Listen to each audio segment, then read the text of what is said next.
uchaguzi wa mwaka ujao. Clement Masombo, KTN.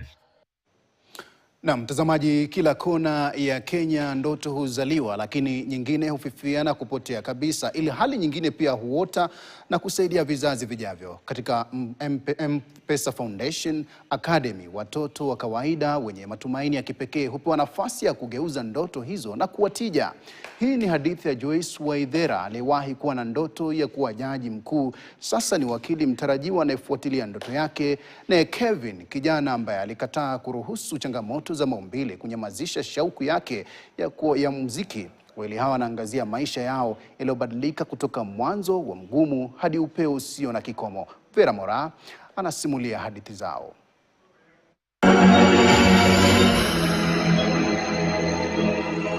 Standing in front of you is the future Chief Justice of the Supreme Court of Kenya.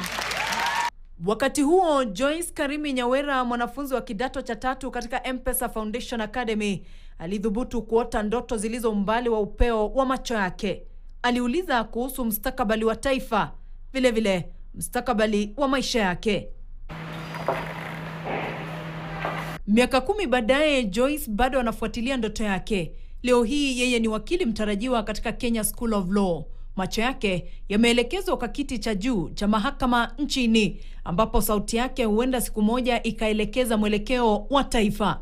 I come from a rather humble background. My mom then was just a greengrocer, Mama Mboga, and my dad used to work as a groundsman. And so when they came, they realized we used to survive. Let me just say that for lack of a better term. And so through my head teacher, I got the application form for the M-Pesa Foundation Academy that was supposed to start in 2016.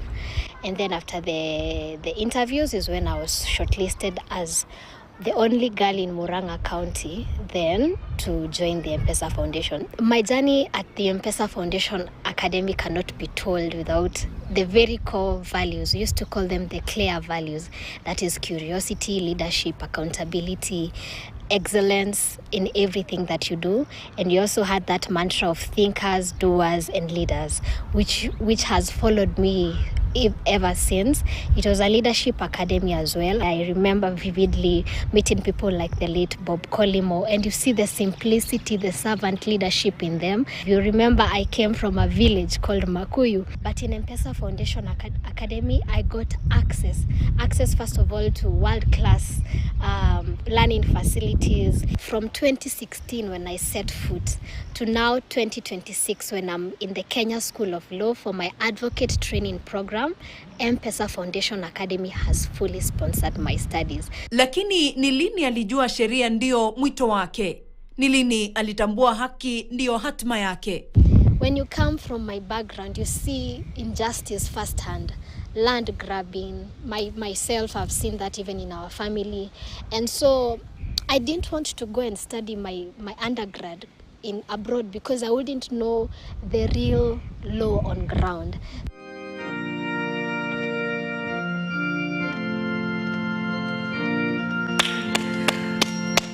Wow. Beautiful, beautiful hymn. I mean, how long have you done this? Good question. I've done this for a while now. Amazing. I've loved music since I can remember quite a long time ago. My mother tells a very interesting story. Okay. She says I could sing before I could speak, but you'd have to ask her about that. I've always loved music, but playing the piano is something classically, playing the piano classically, which is what I was doing with I Vow to Thee My Country, that beautiful hymn, is something I learned when I was a student at the M-Pesa Foundation Academy a while back. And this is a beautiful auditorium, and I have some very beautiful recollections of when I first played this piano in this very stage about 6 years ago. 6 years? Yeah, when I was a student here. When you were a student here? Indeed. And you have done this for 6 years? We can say just above that. I think I've played the piano for above 6 years. first time to play the piano properly was around 2012 after my amputation. I was just when I was healing from my amputation, I went to learn the piano at church. Actually, music was the very important component of my application to come to the academy, because at the time the academy was looking for talented students who are also academically able, who come from economically disadvantaged background and have a leadership potential. Kevin vilevile alihitimu kutoka M-Pesa Foundation Academy, ila safari yake imekuwa na changamoto hadi alipopatana na M-Pesa Foundation ikakuwa nguzo yake, ikisaidia elimu yake, matibabu yake na ndoto yake. So when I was born, one of my legs was shorter. My back was not completely formed at birth. The condition is actually called spina bifida. It's got a name. So I got a back correction at the age of 2 months. That was my first surgery. Long story short, after several surgeries, I had to get an amputation for the left leg, the shorter leg, in 2012. And I've had to use prosthetics since then. Yes. But when I got this scholarship, I didn't need to worry about my medical issues, because I was getting the care from the school and also the funding for my education. So suddenly, my disability was almost invisible, and what I brought to the table, my passion for music, my leadership potential, my ability to communicate and to give back to my society is what mattered. So opportunities like what the M-Pesa Foundation is doing are really important for creating economic empowerment for people with disabilities. But in this school, almost every other building is accessible. But if we didn't have all those things, then I would probably not been able to access this school. It's a great facility, but if my classes are in whichever floor and I'm not able to move, then suddenly you feel like you're different from everybody else. But when you create accessible facilities, then my disability is invisible. Nobody thinks about it until suddenly you're moving with a crutch. Kupitia mziki, Kevin amesafiri na kutambulika hata nje ya nchi. Amecheza, kurekodi na kutumbuiza majukwaa ya kimataifa. When I finished, I performed among the top students in the academy, and I got another very good scholarship, because they told me, go wherever you want in the world, study whatever you want, we'll fund it. So again, my passion was music, so I went to study in the UK, again on a full scholarship from the foundation. First of all, at the time when I got the opportunity, or we received the news that I would get the funding to go and study in the UK, my mother did not believe it, because it's unimaginable. I got a full scholarship to go to a leading British university, the University of Nottingham. So I went to study there, and I did quite well. Again, when you have all this kind of funding, someone from the kind of background that I am from, I took it quite seriously, and so I performed really well. I was the top music student throughout, and when I graduated in 2024, I won over 8 awards during my graduation.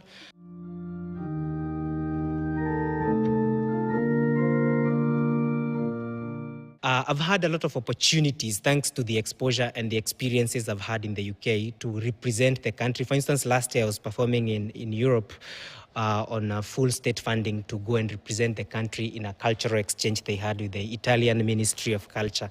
Ila maono yake sasa ni kuwasaidia walio na ulemavu kutumia ala za muziki, kutumia teknolojia, kubuni vyombo vitakavyowawezesha watu wenye ulemavu kufurahia muziki. Technology gives us a lot of opportunities that were not available with traditional instruments that were created for people who are normal. So it's good to create that kind of equitable access to these opportunities. When you do that, then you realize that actually people are not disabled as such. We as society create systems that disable people.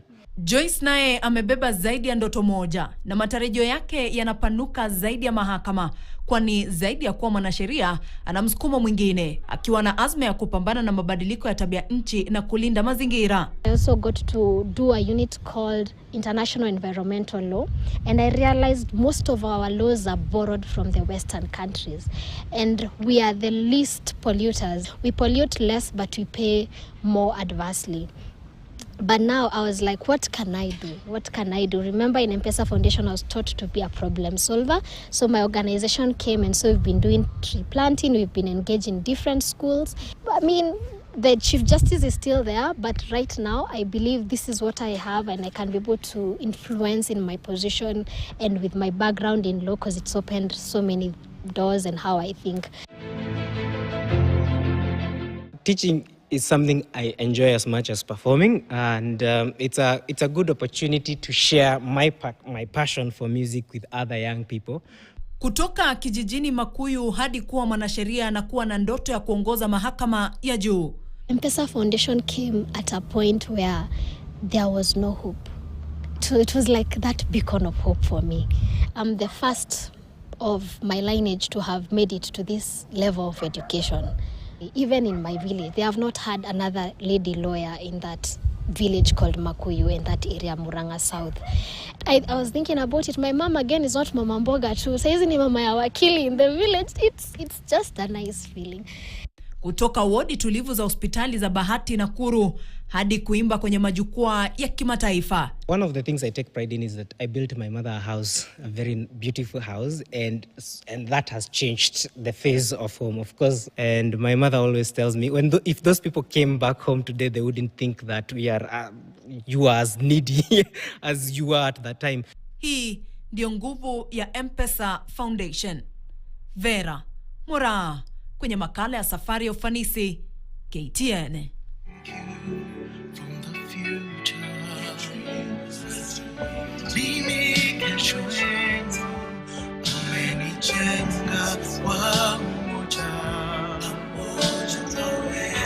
I'm that possibility sparking from the chance you gave to that child.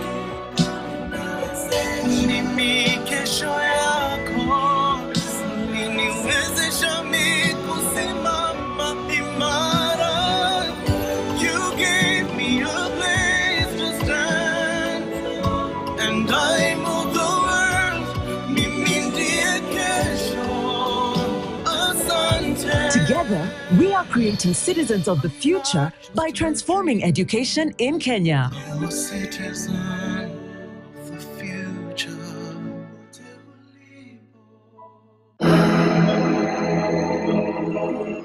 I'm not just a dreamer. I'm your thank you from the future. Mimi kesho yenu umenijenga pamoja. I'm that possibility sparking from the chance you gave to that child. Mimi kesho yako niniwezesha mimi kusimama imara. You gave me a place to stand, and I move the world. Mimi ndiye kesho. Asante. Together, we are creating citizens of the future by transforming education in Kenya. I'm a citizen